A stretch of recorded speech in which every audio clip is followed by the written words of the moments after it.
if you got real love for Tupac, do not fuck with them. And the last thing I'm going to say is this. When it comes to Tupac, this is a man that did it all. He was willing to sacrifice by saying things and talk about things that no one else would do. Tupac is the one who came with the saying, gin and juice. I know people want to argue this and argue that, but I'm telling you, I know people want to say, I'm not giving the facts and the truth. But the crazy thing about this, if a person went in that car, they have no comments. If you went in that room, you don't have no comments. Now, you can speculate and guess anything, you idiot, but you wasn't there.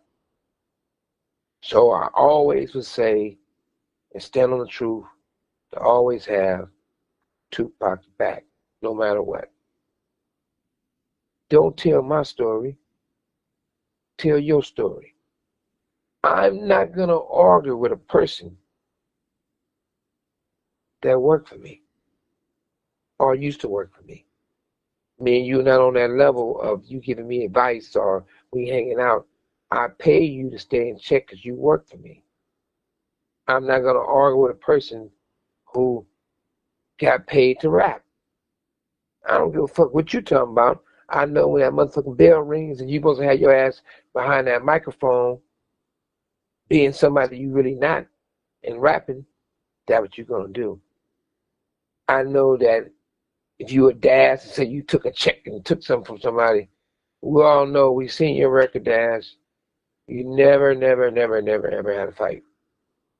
You never, ever been in trouble. But it is a copy of a letter you wrote to the warden, trying to keep me in prison. I don't want that smoke with you because you don't fight fair. But if you say you took a $2 million check or anybody from death row, I'm quite sure you can get a copy of the check. Anybody else have any checks? When I was in prison last time, those were fake checks, fake signatures. I feel good about giving back any way I can.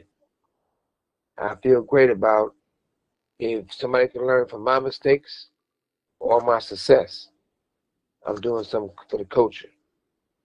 As you know, I don't feel the shit that I think we used to call Snoopdogg a C. diff.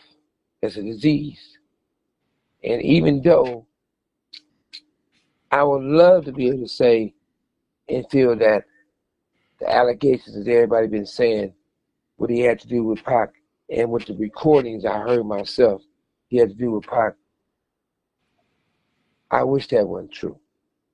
And I'm going to say this, I respect all our people. And I'm going to do my best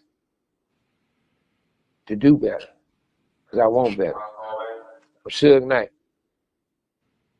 I'm out.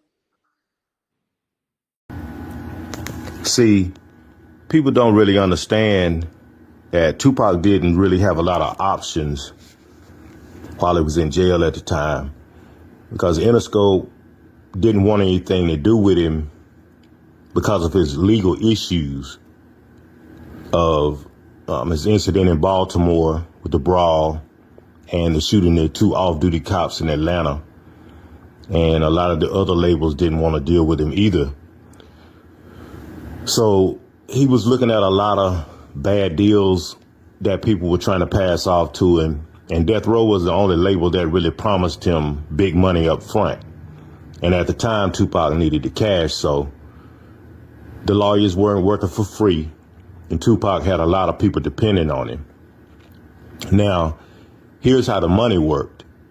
Suge gave out large advances, meaning the artists wouldn't see another dime from their work until they recoup what they were given.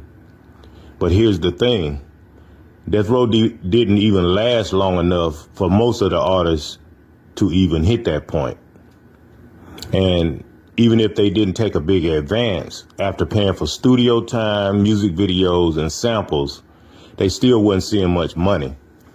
So in a way, Suge was doing them a pretty big favor by fronting them the cash early on. But people don't get the business side.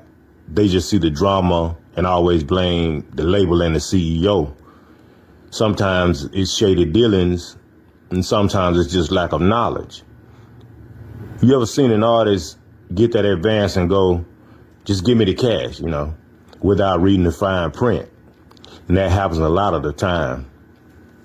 So here's the real question. If an artist was supposed to get less royalties, but Suge gave them more upfront money, is that shady business, or is it just looking out? So let's talk about Interscope Records. People say they were giving Death Row $1.5 million a month in advances.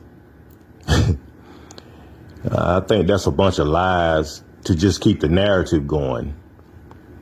So what really happened, they took the album sales from Tupac's Me Against the World that was #1 while he was in prison, and fronted that money to Suge to get Tupac out of jail.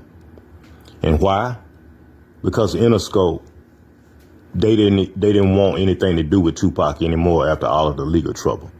So here's the deal. Death Row owed Tupac $4.9 million when he died. And what's not spoken upon is when an artist drops a record, the artist doesn't see any residuals from the sale of his albums until about 6 months later. And everybody seems to forget that Tupac wasn't on death row but 9 months. So Suge knew that Tupac was figuring all of this out. Once Pac started asking, where's my money? That's when things got real crazy. And honestly, the real amount was probably even higher than that, because all the money from Tupac's movie roles and his side gigs, they were going straight to Death Row Records, straight to Suge Knight. But looking at it 29 years later, it's easy to see the players that were involved in how Suge Knight wound up in prison. It's true that Suge did do a lot of bad things, but it's clear that he was railroaded. You can look at how Interscope Records left Tupac for dead in jail, but swooped in when he died to collect the money. Still to this day, Suge Knight was just the problem that was in the way, that they had been wanting to get rid of. Ted Fields, David Kenner, Jimmy Iovine, behind it all. And it's the same thing with what Empire was doing by putting insurance on rappers and all of them suspiciously getting killed, then they reap the benefits. Interscope Records have been doing that way before Empire. Suge is right in that regard. Everybody got paid, and he wound up broken in prison. So, what do y'all think? Was Suge protecting Tupac or playing him? You can drop your thoughts in the comments, and don't forget to like, subscribe, and hit that bell so you never miss the truth behind hip-hop's biggest stories. And I'd like to say thank you for joining us again. And if you enjoyed the video, remember to put God first, stay engaged, and stay informed. Peace.